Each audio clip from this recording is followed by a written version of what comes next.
नमस्कार साथियों, मैं जोगेंद्र गंगोत्रा वर्मा विश्वकर्मा चैनल से इस वक्त प्रेस क्लब में हूँ। यहाँ पर एक जय भीम मिशन और नमो बुद्धाय जम्मू एक सेमिनार और एक प्रेस कॉन्फ्रेंस ऑर्गेनाइज कर रहा है SC ST माइनॉरिटी के इश्यूज़ को लेकर। तो हम अंदर हॉल के अंदर जाके देखते हैं क्या उनका आज के कार्यक्रम का क्या है डिटेल। धन्यवाद।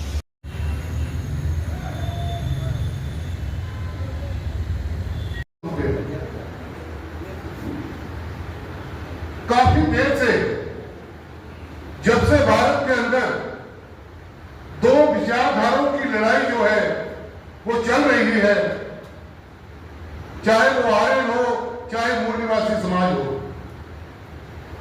तब से लेकर जो मेरे समाज के लोग थे SC ST OBC, उनके साथ अन्याय होता है। लेकिन जब 1950 में हमारे महापुरुष डॉक्टर भीमराव अम्बेडकर जी ने हमें नया इस भारत का एक ग्रंथ जो है वो दिया संविधान के रूप में, तो एक इशारा उन्होंने किया था कि मेरे समाज का जो भला है वो मंदिरों में जाकर, मस्जिदों में जाकर, गुरुद्वारों में जाकर नहीं बनेगा। उसने एक इशारा किया था कि इस देश के अंदर जो पार्लियामेंट है वहीं पर इस देश के कानून बनेंगे और वहीं पर मेरे लोगों का भला होगा। बदकिस्मती 1950 के बाद जितनी भी इलेक्शन आई, जितने भी लोग वहां पर जीत कर गए, उनमें से चंद लोगों ने अपने समाज को जान रखा और उनके लिए कार्य किया। महापुरुष काशीराम साहब की बात की जाए, उन्होंने दोबारा बाबा साहब के जाने के बाद मिशन को थोड़ा आगे लेकर जाने की कोशिश की, लेकिन जैसे ही काशीराम जी का देहांत हुआ, वो इस दुनिया से हमें छोड़कर चले गए। कहीं ना कहीं हमारा मिशन जो है वो अधूरा पड़ा है।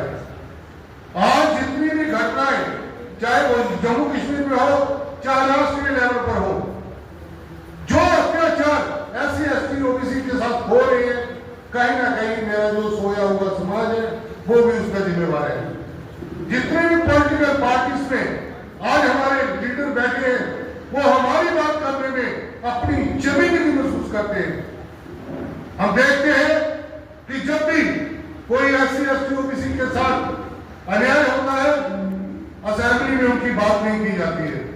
मैं जम्मू कश्मीर की बात करूं, मैंने जम्मू कश्मीर में अपना पॉलिटिकल कैरियर 2008 में शुरू किया। 3 महीने MLA की इलेक्शन लड़ी, 1 महीने मेंबर ऑफ पार्लियामेंट की लड़ी। साथियों, 2008 में भी हमारे साथ MLA जम्मू कश्मीर से जीत के असेंबली के बीच में। आज भी 9 MLA जो है वो SC ST OBC के असेंबली के अंदर बैठे हुए हैं, लेकिन एक भी MLA, एक भी हमारा पॉलिटिकल लीडर जो है वो SC ST OBC की बात नहीं करता। दुख होता है ये सोचकर कि जिन लोगों को हम अपने लीडर मानते हैं, जब वो अपना हाउस में जाते हैं तो हमें भूल जाते हैं। आज जम्मू कश्मीर का जो नया सेक्शन है वो शुरू होने वाला है।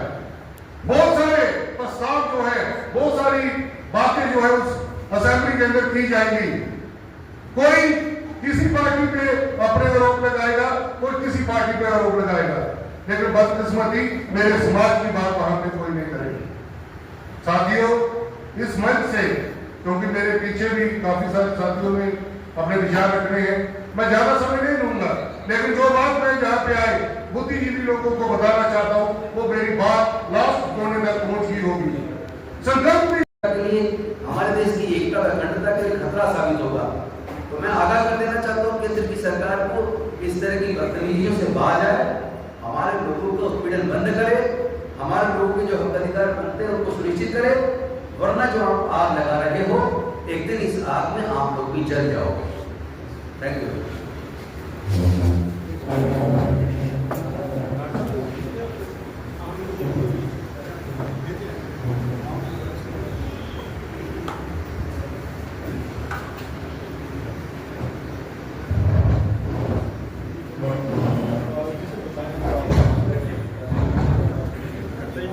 घर में बुलाऊँ ना। इसीलिए आज के सेमिनार में हम अपने पूरे जम्मू और कश्मीर के जो दलित समाज के जो मुद्दे हैं उन मुद्दों पर हम लोग चर्चा करेंगे, चर्चा करके एक प्रस्ताव पारित करेंगे और उन मुद्दों के समाधान के लिए सरकार से डायलॉग करेंगे। जरूरत पड़ने पर उसके खिलाफ आंदोलन छेड़ेंगे।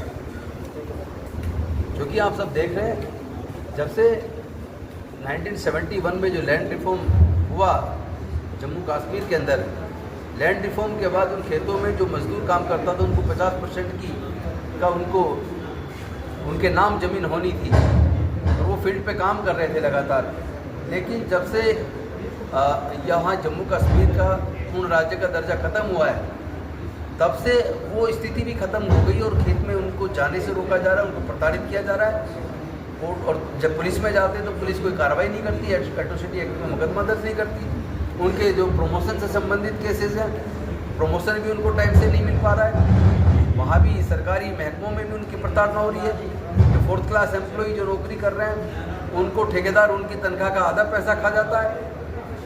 हम देख रहे हैं कि लगातार सत्ता का दुरुपयोग भारतीय जनता पार्टी की सरकार कर रही है। और सबसे बड़ी दुख की बात तो ये है, जब 370 जब तक थी, जब तक पूर्ण राज्य का दर्जा जम्मू कश्मीर का था, तब तक कम से कम कश्मीर बचा हुआ था, जम्मू कश्मीर बचा हुआ था। यहाँ दलितों के साथ उत्पीड़न की उस तरह की घटनाएं नहीं थी। लेकिन उसके बाद से जब से सत्ता के हाथ में सारी पावर जब से बीजेपी के पास आई है, केंद्र शासित प्रदेश बनने के बाद, उसके बाद से उत्पीड़न की घटनाएं तेजी से बढ़ गई है। मेन उद्देश्य क्या था इस कॉन्फ्रेंस का? दलित समाज कॉन्फ्रेंस का उद्देश्य यही है कि हम प्रेस कॉन्फ्रेंस के माध्यम से सरकार को चेताएं कि ये दलितों के मुद्दे हैं।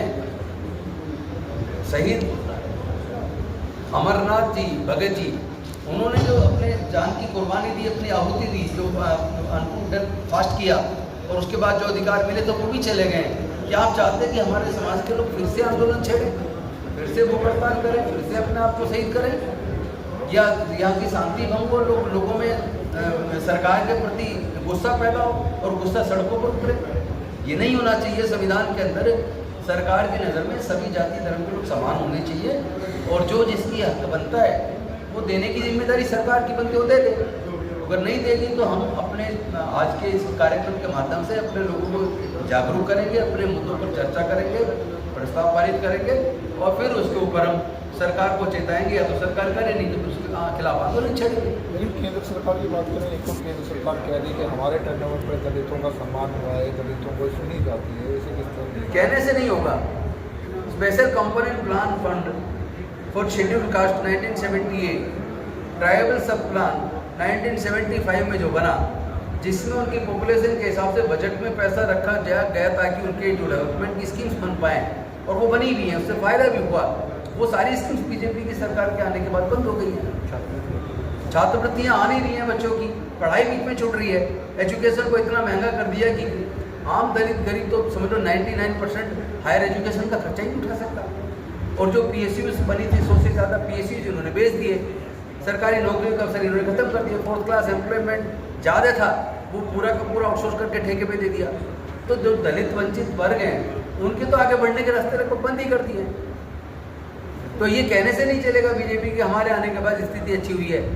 और डाटा दीजिए ना, रिकॉर्ड दीजिए कि आपके आने से पहले कितने इन लोगों के हिस्से में क्या आ रहा था, कितना बजट मिलता था, इनके आने के बाद क्या मिला, कितनी नौकरियां पहले मिल जाती थी, इनके आने के बाद कितनी नौकरियां मिली, वो डाटा दे दे सामने।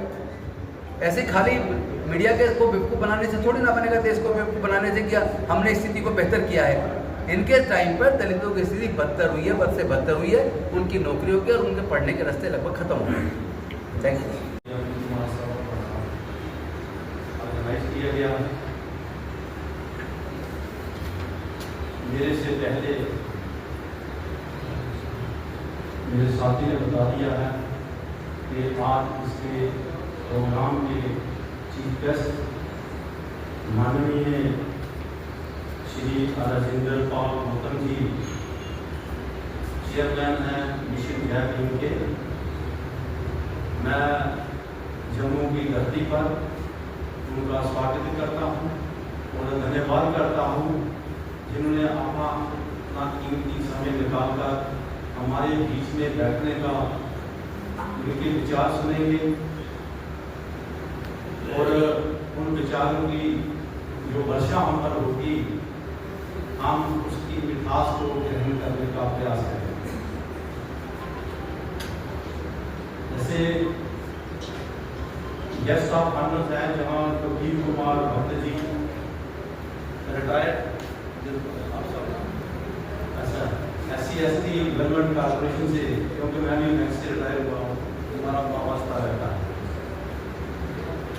श्री R.K. कलसोत्रा जी प्रेसिडेंट है हमारे बीच में, SC/ST OBC कॉन्फेडरेशन के लिमिटेड, इनका भी धन्यवाद करते हैं।